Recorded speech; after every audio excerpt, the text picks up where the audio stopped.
second half. Here comes Gooden gonna score the 2 and 1. Full drive inside. Stop. Hang on a pivot. Turnaround jump shot is good. Jordan Battle with a nice spin move. Kicks it down low. Fardaws, Big Maple with the finish. What's up, Whackers Nation? It is Thursday night, first night of the NFL season. But we're going to talk some basketball on this Straight Outta WAC podcast episode. As you've seen, we've had some chitter chatter between certain fan bases this week about some audiences, some student sections, and so forth.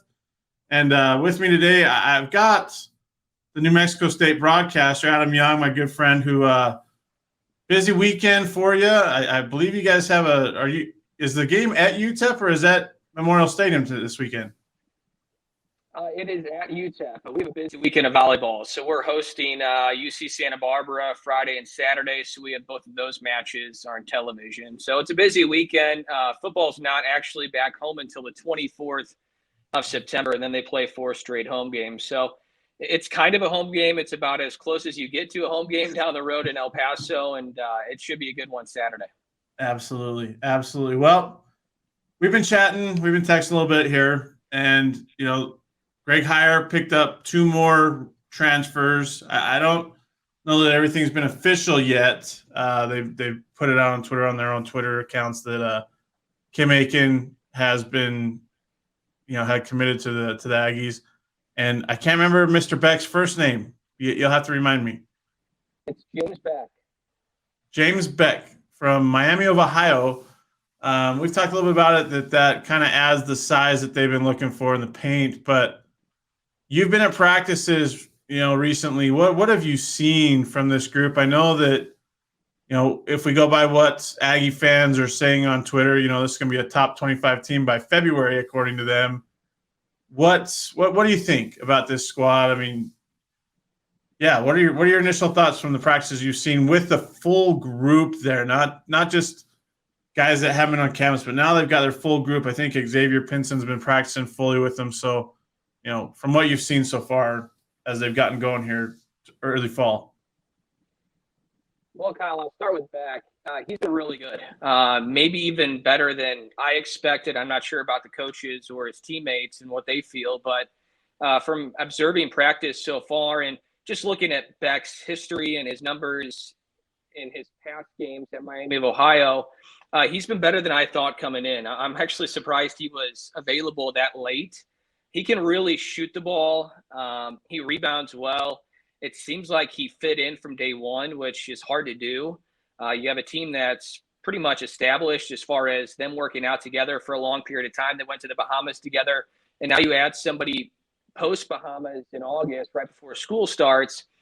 How does that person fit into the mix? And it seems like on the floor, he has fit in from day one, and it seems like off the floor that's been the case as well. So that was a huge addition because we talked in the Bahamas, and if you wanted a negative of what the Aggies were doing in the Bahamas and also post-Bahamas is front court depth was a little bit of an issue. Past Issa Muhammad and Mike Peake, what were you going to get going into the year? So Greg Heyer does what Greg Heyer does, and he recruits right away, and he goes out there and he gets back, and that was a huge addition for this team. I think it's somebody with a lot of collegiate experience who can step in on day one and challenge Issa Muhammad, challenge Mike Peake, and compete for playing time right away.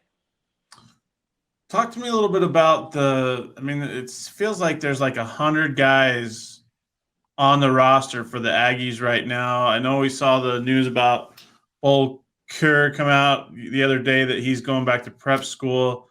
But in your mind, maybe Greg's mentioned it to you, are there guys that are going to redshirt? Is this going to be a team that's just that deep that there's going to be 10, 12 guys that see the floor consistently? Like, from what you've seen or heard or talked to Greg about, what are your thoughts on that?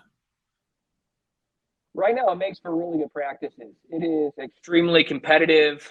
They can play hard. They can really get after each other because they have the bodies to do so. And it's been no secret the last, 3 or 4 years, that was a big issue, especially this time of the year where it seems like the Aggies had an all conference starting 5 of injuries every single year. And they weren't able to practice the way Chris Jans wanted to. They didn't have enough bodies to go at times, and that led to a guy like Bryce Rewald going from manager to walk-on because they needed bodies. So that's been a big difference this year. They can really, really get after it because they have so many bodies. I mean, it's pretty crazy to watch practice and see how many guys they have available. As far as redshirting and who's going to play and all that kind of stuff, I think that's going to eventually take care of itself. I don't think Greg Heyer has made any decisions yet on who's going to redshirt. And the hot topic I know is Deuce Benjamin. Is Deuce going to redshirt? Is Deuce going to play right away? And I'm sure, from my opinion, this is not Greg Heyer's opinion. This is from my opinion. I'm assuming the thought process there is, will Deuce Benjamin get enough minutes to warrant playing him, in year one? Because Deuce has a career here, and he's going to have a very good career here. But is there enough minutes there for Deuce in year one? I don't know what the answer to that. I know Deuce is pushing for minutes. That there's no question. What he did in the Bahamas, everybody saw it. Because going into the Bahamas, I think a lot of people thought, okay, they're going to kind of work Deuce in. He's probably going to redshirt and learn from DeChandre and Pinson and those guys. And then Deuce goes to the Bahamas, and he plays like a vet. So post Bahamas, I'm sure there's been more talk about, how do we get Deuce minutes this year? Will there be enough minutes to be had? They are so loaded, Kyle, in that guard spot. So loaded. I mean, it's hard to figure out who's going to start on day one, who's going to play day one. There's probably going to be guys that deserve minutes that just won't be able to get any minutes or limited minutes out of the gate. So it makes for better practices, right? It is so competitive right now because your spot could be taken any minute. You could be starting one day and the next day you don't play at all because you didn't have a good practice. And that's the way Chris Jans always wanted it to be. And when they were healthy, it was like this, where it was a battle every day in practice. But I saw it too, where, there were years and days where he just didn't have a lot of bodies, and he was just trying to make sure that the guys that were healthy into the next game. Yeah, I remember talking to Chris. I believe it was the 2019 media day in Denver, and he comes up to me after the press conference, and we were talking about the squad and working out and getting the guys ready. He's like, we are just so banged up that we can't have a full practice. That it's hard to coach that way because you can't put everything in that you want to put in because you don't have the guys there and so that's good to hear that they've got the bodies right now to be able to have a full practice and to get after each other. And, and it's not like they're bringing in nothing against Bryce Rewalt, but like they're bringing in guys that are going to play in November, in December, and January. Like, it's not like they're going and begging a guy to come in and fill in a role right now. So that's good to hear in terms of practice for the Aggies because, like you said, they haven't had that in years past, really. It's not a finished product yet. I get that. They're gonna have bumps in the road. There's going to be adversity and all that kind of stuff. But I am surprised how quickly this is meshed, and how quickly these guys have come together. Chris Jans was an absolute wizard at getting his team to peak down the stretch. And they get the most out of every single workout, every single practice. And that reminds me a lot of Chris. And Greg Heyer brings up Chris's name all the time. We do podcasts with him, interviews with him. He learns so much from Chris. And there's a lot of similarities when you watch practices. And as an Aggie fan, if Greg Heyer does a lot of stuff and preaches a lot of the stuff that Chris Jans did, that makes you feel good. Yeah. I think it's also cool to see too that you have kind of a baton pass, if you will, here. Chris left because Chris did so well and he got a higher job in the SEC. This isn't a situation where somebody left because they got fired or they didn't do a good job. Like, Greg Heyer understands the expectations. He understands what Chris Jans did here.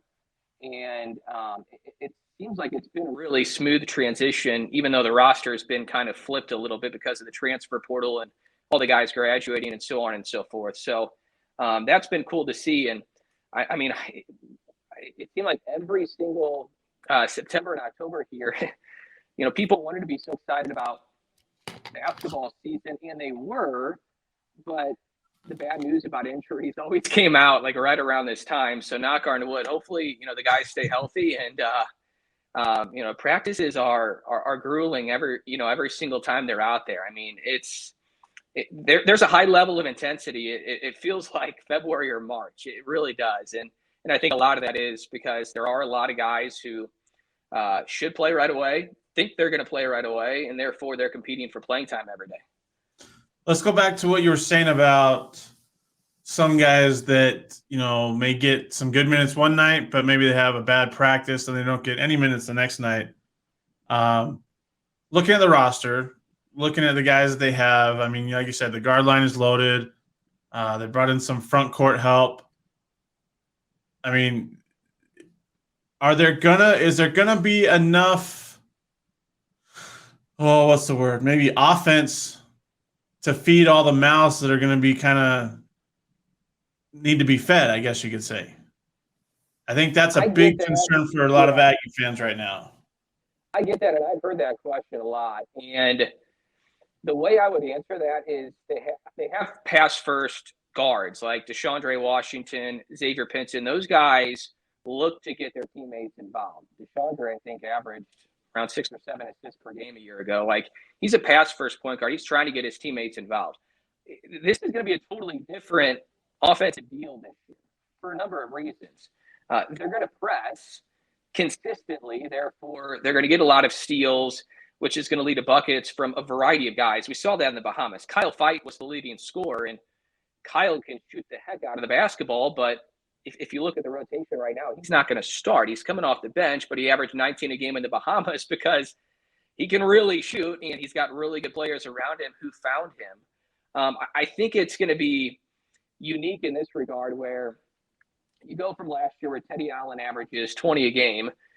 They're not going to rely on one guy as much as the Aggies did last year. It's not even going to be close. They're going to have 4 or 5 guys averaging in double figures potentially, and it's going to be a different guy every night. Like, I think that's something that will legitimately happen is somebody's going to lead the Aggies in scoring a different time each week. And guys off the bench are going to have productive games.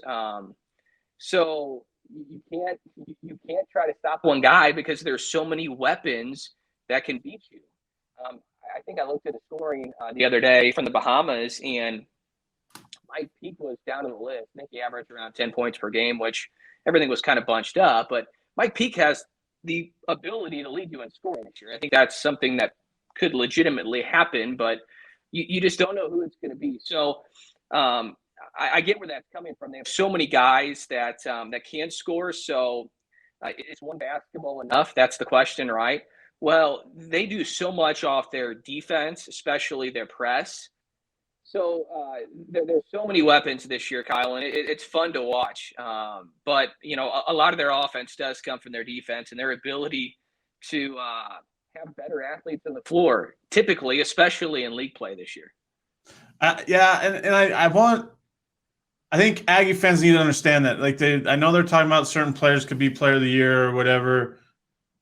I don't know. I think that, what was it, a couple of years ago before the COVID year, I don't think it was an Aggie that won the WAC player of the year because they had so many guys that could score. Somebody led them in scoring every, it wasn't like, that's the thing. They'll have players that could be player of the year, but I don't know that they will because they have so many guys that are going to be able to score that, like you said, one night it's going to be one guy going off for 20 points. The next night it's going to be a totally different person. And I'm very interested to see it. Like, I keep telling people I'm so excited for November 7th to get here and to see what happens and how it all plays out. And I don't know.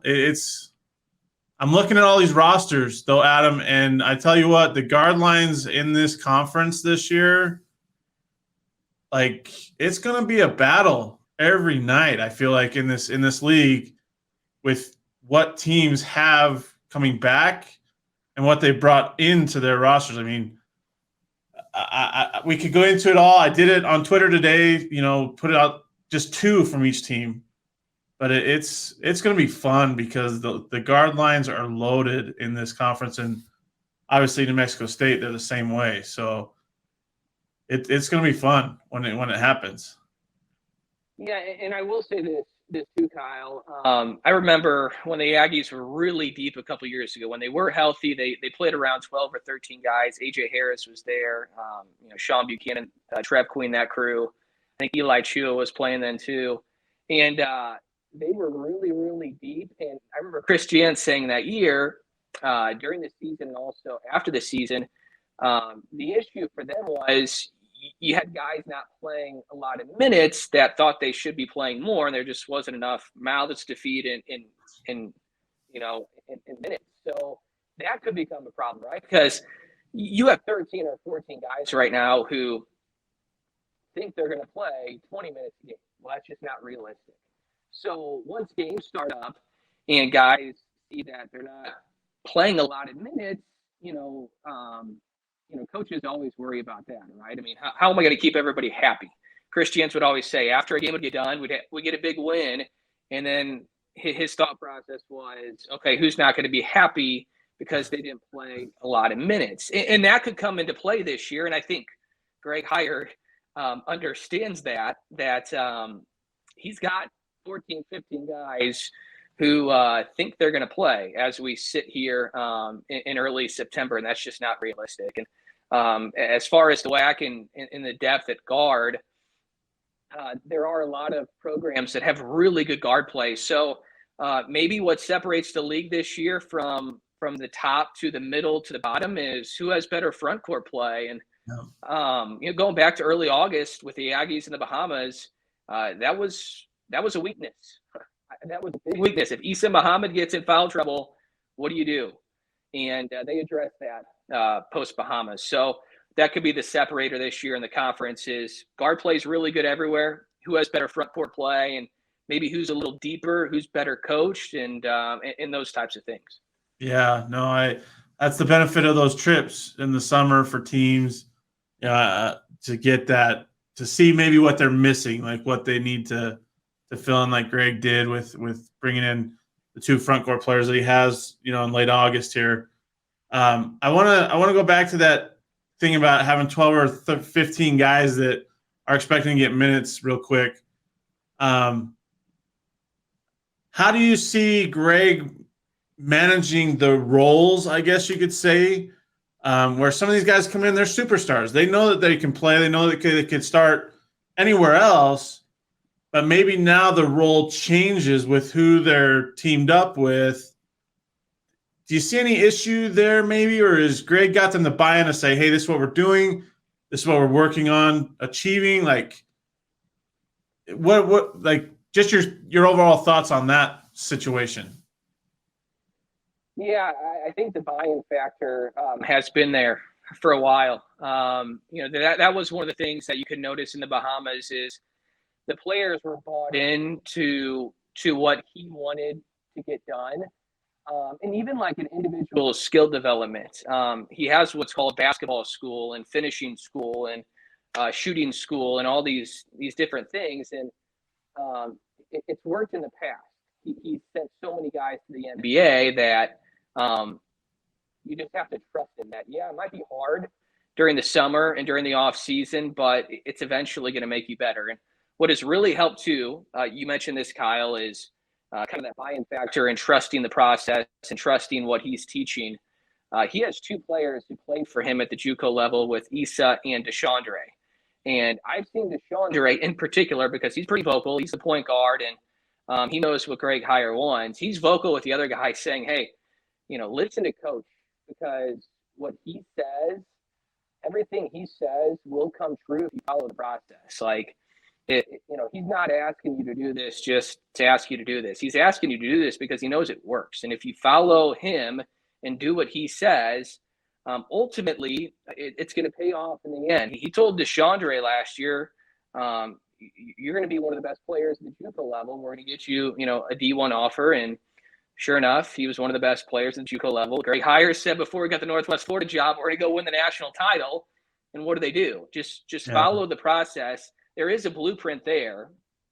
Just follow the process. And I don't think it's a whole lot different from what other programs do, but Greg Heyer has a track record. He's done this before. He's won a lot of games, and he's sent a lot of guys to the next level. So, it's not rocket science with what the great coaches do. I've seen the Chris Jans practices. I've seen the Greg Heyer practices. They're doing pretty much the same stuff every single day. But what they're doing every single day and what they're repping every single day, it pays off in the long run. They know what they're doing. They've played in Final Four games, and as far as being a coach and that kind of stuff. So just follow the process, trust the process, and I think these players are doing that.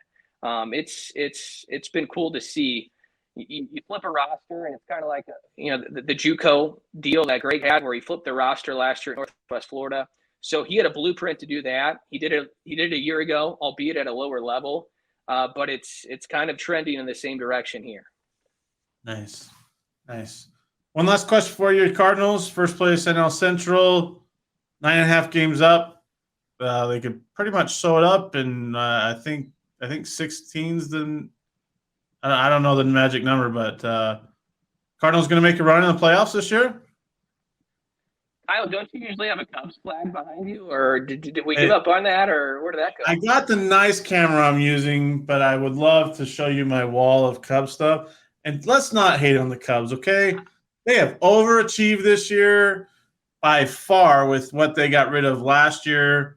I'm looking forward to the future for the Cubs. They just need to get some arms to go with that youth that they got right now. But, I mean, it's hard to win a division when you got the Cardinals who – it doesn't matter what year it is, they seem to always be at the top or right there in the mix come, late September, early October.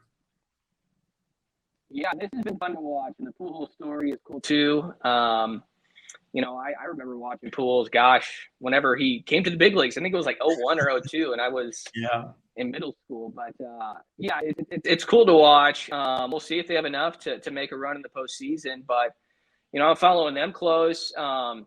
As far as New Mexico State, Kyle Bradish is in the rotation right now with the Orioles, and they're in a playoff chase. So every fifth day, I'm glued to my phone when Bradish starts and going pitch by pitch with that. But I just joke with the Cubs stuff. Mike Jordan, our volleyball coach, is a diehard Cubs fan. So Okay. Whenever I see MJ, I typically will try to talk some trash, and he's done it to me too. So, right now the Cardinals are on the upswing and the Cubs are on the downswing a little bit. So I have to rub you a little bit. Oh, you know what? Here's the thing. I tell people this all the time. I'm a Cubs fan. I'm an avid Cubs fan.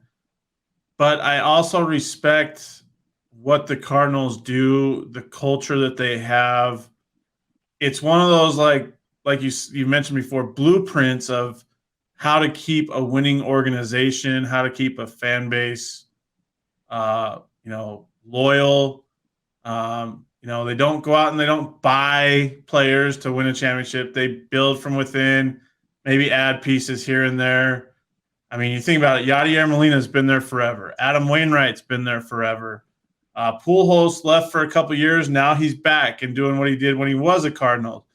There's just a lot of loyalty to guys. I mean, and Mike Matheny, when he took over as the head coach, he had played for the Cardinals for a long time. So I admire the heck out of the Cardinals and respect what they do with their culture. Most Cubs fans won't say that, but I'm a realist, so I will admit,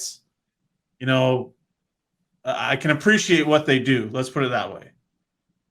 Yeah, so. Very well said. I mean, it's an organization right now that's interesting because they have those veterans like Wainwright and Pujols and Molina, and they also have some really good young talent and guys they've been calling up recently that have produced at the major league level. So you got a number of guys in their early 20s who watched Pujols when they were in diapers, and now you got the 40 and 41-year-olds like Pujols and Molina and Wainwright also performing at a pretty high level. I think Molina had a home run today, and Wainwright's pitched well, and Pujols is approaching 700. So it's a good time to be a Cardinals fan.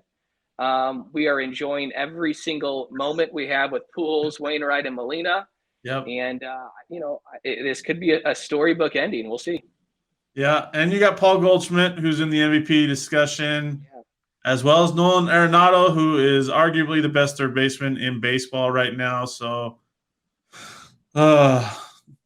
it's fun to be a Cubs fan, but it's also not fun to be a Cubs fan. So, yeah, good times. Adam Young at Young PBP, the broadcaster for the New Mexico State Aggies. He'll be on the call for the New Mexico State women's volleyball team this weekend against UC Santa Barbara. Adam, always a pleasure. Enjoy the rest of your weekend. I'm going to Sunday Night Football, so I will give you away from Cowboys Stadium while I'm there. I'm excited. Awesome. Thanks, Kyle. Appreciate all you do for the WAC. Thanks for listening to the Straight Outta WAC podcast. You can find us on Apple Podcasts, Spotify, and other podcasting platforms. Be sure to subscribe so you never miss an episode. Remember to follow us on Twitter at WAC Hoops Digest and Facebook under WAC Hoops Digest for all your WAC Hoops news and information.